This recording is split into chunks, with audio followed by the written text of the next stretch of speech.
ವೀಕ್ಷಕರೇ, ನಾನು ಟಿಪ್ಪು ನದಾಬ್, ಒಬ್ಬ ಪುಟ್ಟ ಸಾಹಿತಿ. ನಿಮ್ಮ ಮುಂದೆ ಒಂದು ಅದ್ಭುತವಾಗಿರ್ತಕ್ಕಂಥ ಕವಿತೆಯನ್ನು ತೆಗೆದುಕೊಂಡು ಬಂದಿದ್ದೇನೆ.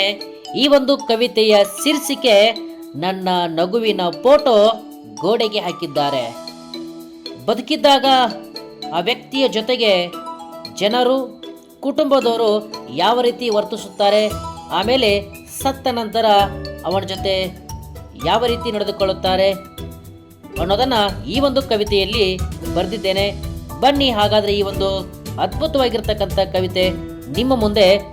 ನನ್ನ ನಗುವಿನ ಫೋಟೋ ಗೋಡೆಗೆ ಹಾಕಿದ್ದಾರೆ.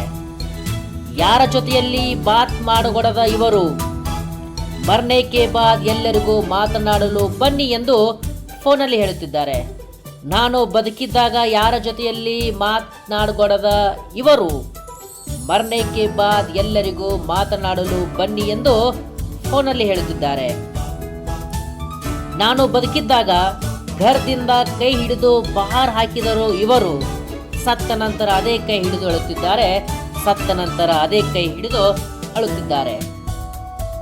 ನನಗೆ ಬದುಕಿದ್ದಾಗ ಭೂಕ್ ಹತ್ತಿದಾಗ, ನಾನು ಬದುಕಿದ್ದಾಗ ಭೂಕ್ ಹತ್ತಿದಾಗ ಒಂದು ಹಣ್ಣು ಕೊಡದ ಇವರು, ಮರ್ನೇಕೆ ಬಾದ್ ಎಲ್ಲರಿಗೂ ನಮ್ಮ ಹೆಸರಿನಿಂದ ಹಣ್ಣು ಹಂಚುತ್ತಿದ್ದಾರೆ. ಮರ್ನೇಕೆ ಬಾದ್ ಎಲ್ಲರಿಗೂ ನಮ್ಮ ಹೆಸರಿನಿಂದ ಹಣ್ಣು ಹಂಚುತ್ತಿದ್ದಾರೆ. ನಾನು ಬದುಕಿದ್ದಾಗ ಶರೀರಕ್ಕೆ ಎಷ್ಟೋ ಗಾಯ ಮಾಡಿದರು ಇವರು, ನಾನು ಬದುಕಿದ್ದಾಗ ಶರೀರಕ್ಕೆ ಎಷ್ಟೋ ಗಾಯ ಮಾಡಿದರು ಇವರು, ಇಂದು ನನ್ನ ಶವವನ್ನು ಗಾಯವಾಗದಂತೆ ನಿಧಾನವಾಗಿ ದಫನ್ ಮಾಡುತ್ತಿದ್ದಾರೆ. ಇಂದು ನನ್ನ ಶವವನ್ನು ಗಾಯವಾಗದಂತೆ ನಿಧಾನವಾಗಿ ಮಣ್ಣಲ್ಲಿ ದಫನ್ ಮಾಡುತ್ತಿದ್ದಾರೆ.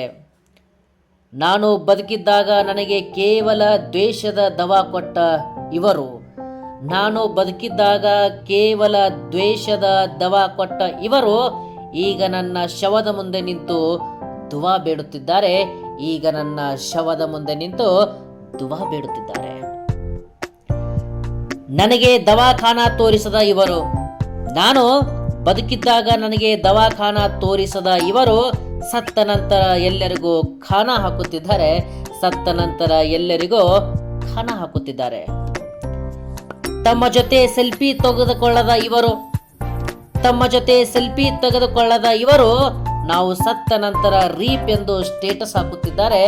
ನಾವು ಸತ್ತ ನಂತರ ರೀಪ್ ಎಂದು ಸ್ಟೇಟಸ್ ಹಾಕುತ್ತಿದ್ದಾರೆ.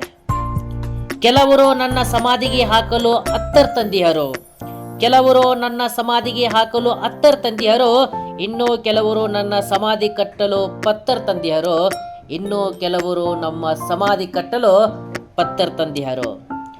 ಶರೀರ್ ಮೇ ಜಾನ್ ಇದ್ದಾಗ ನನ್ನ ನೋಡಿ ನಗದ ಇವರು, ನಾನು ಬದುಕಿದ್ದಾಗ ಶರೀರ್ ಮೇ ಜಾನ್ ಇದ್ದಾಗ ನನ್ನ ನೋಡಿ ನಗದ ಇವರು, ಸತ್ತ ನಂತರ ನನ್ನ ನಗುವಿನ ಫೋಟೋ ಗೋಡೆಗೆ ಹಾಕಿದ್ದಾರೆ. ಸತ್ತ ನಂತರ ನನ್ನ ನಗುವಿನ ಫೋಟೋ ಗೋಡೆಗೆ ಹಾಕಿದ್ದಾರೆ. ಧನ್ಯವಾದಗಳು. ಈ ಒಂದು ಕವಿತೆ ನಿಮಗೆ ಇಷ್ಟವಾದರೆ ಲೈಕ್ ಮಾಡಿ, ಸಬ್ಸ್ಕ್ರೈಬ್ ಮಾಡಿ. ಹೆಚ್ಚಿನ ಕವಿತೆಗಳನ್ನು ಈ ಒಂದು ಚಾನಲ್ನಲ್ಲಿ ವೀಕ್ಷಿಸಿ. ಧನ್ಯವಾದಗಳು.